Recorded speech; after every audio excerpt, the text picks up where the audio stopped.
So we're finally doing this video. As you can see from the title, it's something I've been waiting for a while. We're going to actually be doing my timeline theory. When I joined iFunny back in 2014, I was just looking for comedy and just all that kind of entertainment. What I didn't expect was that I would get into theories. That's why I kind of got into Five Nights at Freddy's. I went deep into it, into the lore, cracked it, found every piece of evidence I could, all of that. So I guess today I'm going to be discussing a little bit of my theory. Now, the reason why I'm doing this is because I like to get my opinion out there, and I've seen many comments on YouTube videos saying, game theory solved the lore. Go watch this guy, he solved the lore. You're wrong about what happened. And I'm going to say, game theory did not research properly. I'm going to get that out here right now. They didn't. They didn't research properly. They should have waited until everything was out before they did a theory. Now that doesn't mean to say that they weren't completely wrong. I mean, they did get something right, which I'm going to be talking about here, and that is the dream theory. That is possibly right, and I do have a reason for that, but we'll get into that. Today, we're just going to discuss the Fredbear Family Diner part. Now, the way I see it, there was only one thing that happened in real life in the actual game series, and that was the Bite of 87. So first off, we're going to start here by looking into the year 1983. In 1983, a little place opens called Fredbear's Family Diner, which has two robots called Fredbear and Spring Bonnie. These ones are able to become worn by endoskeletons and humans, springlock suits. Though the one thing that doesn't happen in real life is springlock incidents. Those never happen. What is my reasoning behind this? There's no mention of them in the fourth game. I know it sounds weird, but it really is true. The reason why I think the springlock incidents happened was because of the plush trap. Now let's go back to plush trap. I mentioned this in a theory I had a while ago. Plush trap. Games Night 3. It sure is really weird right now. So as you can see here, plush trap is supposed to be a mini version of the Spring Bonnie robot that is one of the spring suits. Now, the reason why I say that the springlock incident is just made up and that it never happened is because of this. During the Night 3 minigame with a little girl, not that one, if I can find her, I'll point her out, she mentions, "Where's your plush toy? Mine is Spring Bonnie. Daddy said I have to be careful. He's a finger trap. I can get my fingers stuck in." What does that mean exactly? It means about the little ears. Plush trap, while it appears to be big in the actual game, it's actually about the size of a regular plush toy. A little like an action, a bit bigger than an action figure, but still not very big. It's just enlarged to be an enemy. The ears are segmented like that into three pieces in order to do a bunny ear, do a bunny ear with your fingers. That's what it's supposed to be. That's why they're also leaning to the side, blah blah blah. If you do the exact pose, you can match it perfectly. And since we know that the fourth game is a dream, or a nightmare, it makes sense with that. So, if you moved around too much in the plush trap, it would get your fingers stuck like a Chinese finger trap. So, the springlock incidents never really happened. Another thing, the whole multi-spring trap, I don't think, the whole multi-spring Bonnie theory, I do not believe in that at all. It's kind of stupid. It's a kind of stupid theory in my opinion. For the reason that everyone had a different sprite in a minigame. I mean, there was a toy Bonnie kind of spring Bonnie in the back room. Do you really think there's a golden spring Bonnie? No, there isn't.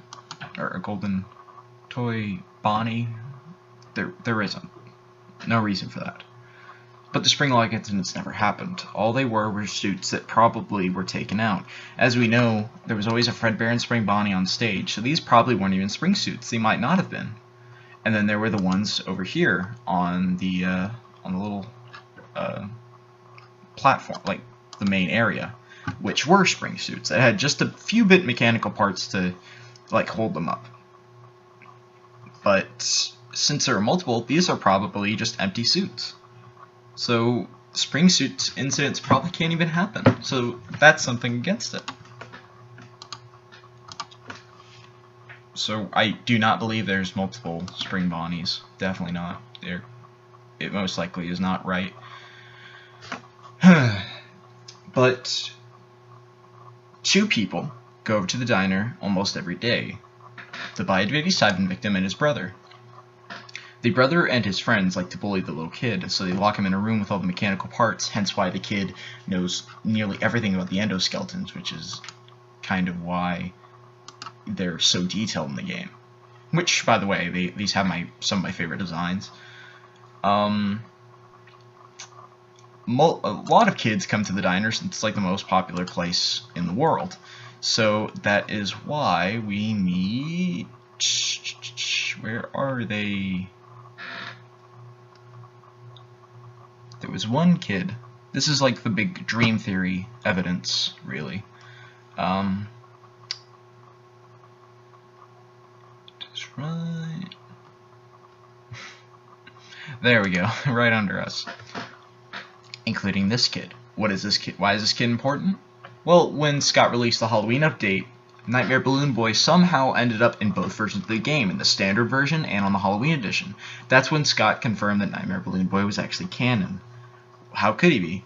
This one, right here. This fat kid holding a balloon. He also laughs a lot during the minigame, because he makes himself laugh by going, "Oh, it's your party, isn't it? Ha ha ha ha." And then here's the plush strap thing. But anyway, so that inspires the Nightmare Balloon Boy robot, which is very, very, very terrifying, really. It really is. But anyway, on the kid's birthday party, well, before we get to that, I might as well just explain the big problem in the game. The plush Fredbear, plush bear, as I like to call it, there's never anything in it. It was because of the kid. The kid was so scared of the robots, but the plushies he wasn't terrified of at all. He loved them. But the plush bear was his hallucination in a way. It was real, but it wasn't actually possessed. It was just telling him to do stuff because that's what he wanted in his head. There was nothing that was there in it. It was just his guide in his mind. So again, plush bear is not possessed. It's just something that he came up with to help him. The next bit is during the kid's birthday party, the bullies wear things over their head, the masks, of the 4 main robots that we know, Freddy Fazbear, Bonnie, Chica, and Foxy. Those 4 were actually merchandise pieces. How do I know this? Well, they aren't in the Fredbear Family Diner. If they were, they would be shown in the back room. This also explains the toys right here. It seems that there were different versions of characters. See, the toy animatronics came from little toys, obviously, and that's why the beak is missing here. They were like detachable, and that's why Mangle was also seen in the kids, in like the little girly room, possibly the parents' room, because it was a toy. The 5 Minutes Freddy's 1 animatronics seemingly came from the plushies, because they resemble them the most, and the Withereds most likely came from the masks. At least that's what my take on it. Either that or the kid just thought of different versions of them. It's pretty good. It's pretty good. But anyway, so they bring him up to the stage and force him into Fredbear's mouth, thereby rendering the kid in a comatose state. He is in a coma, and that he will never get out of. That's where the whole main timeline ends. I mean, the actual real part of the game series. Everything else was a dream. Now, I know it may seem crazy, and that I might just be a MatPat copy, and that'd be a real insult. Don't ever do that. But there really is nothing happening after that. All of it's in the kid's head. And so, he imagines them coming after him, trying to kill him. Look, there's Corey Extension. It's amazing. Now that's where the little FNF world... that's where the little FNF world teasers came in. Now I think we can go There was an archive. There we go. I have it right on it. Fuck. Here. I actually saved this for theories. This has every single teaser that was ever related to the game series from Scott Games. So, it's a lot of stuff.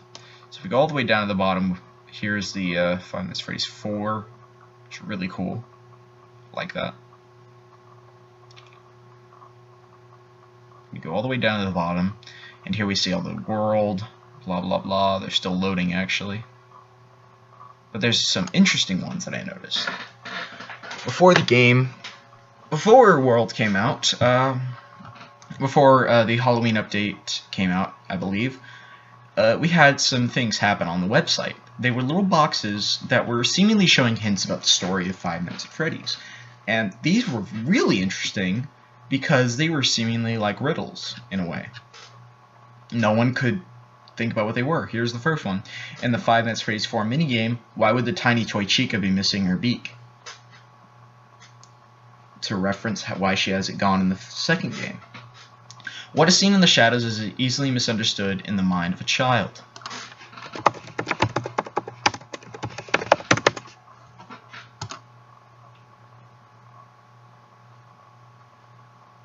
During one of the mini-games, the kid can't even step past the purple shadows of Fredbear and Spring Bonnie because he's terrified of them.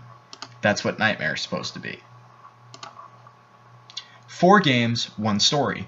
While that can just say, hey, they're all connected because, you know, they're the same game series, it could just be that they're possibly all a dream, and then that's about it. And then after the final game, it was Update 2, coming soon, with extra characters. That's not really what happened. We got the Halloween update teasers, which were all non-canon except for Balloon Boy, which was really nice. So there's the suicide mangle, very terrifying. And the Untold Story.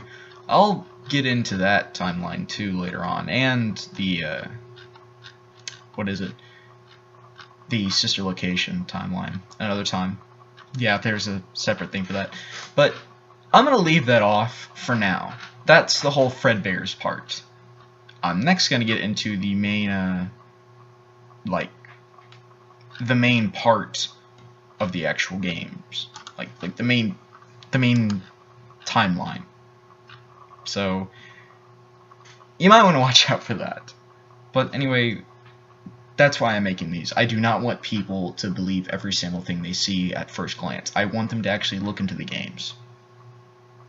Okay, because if I ever go on YouTube and I see like an SFM series that looks pretty good, it's just obviously they're just making a story version of it that they obviously know isn't real, and then I see a comment down below from some 9-year-old saying that MatPat was obviously right and they were stupid, I will go and bash that comment because that is rude and just terrible. But that's that's the first part of this theory that I have. Hope you enjoyed it, and I will be doing this again later on. I don't know when, but there you go.